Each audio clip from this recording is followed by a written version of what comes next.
Smart digital padlocks. For the first time, NEC is piloting smart digital padlocks in 250 examination storage containers nationwide. These locks are linked to NEC Command Center, allowing real-time tracking of the exact time each container is opened and locked.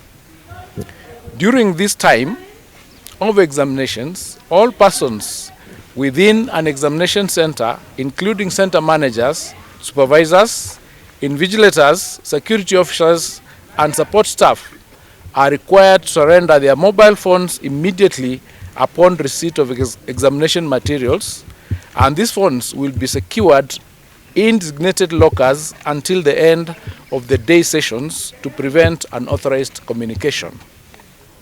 The National Police Service will continue to oversee security for KCSE, while the other assessments, KIPSEA, KJSEA, KILEA, and KIPLEA, will be managed by education officials and school managers under school-based arrangements. The Ministry of Education, the Teacher Service Commission, and the Ministry of Interior and National Administration are put in place comprehensive measures to ensure that all examination and assessments are conducted securely, fairly, and smoothly.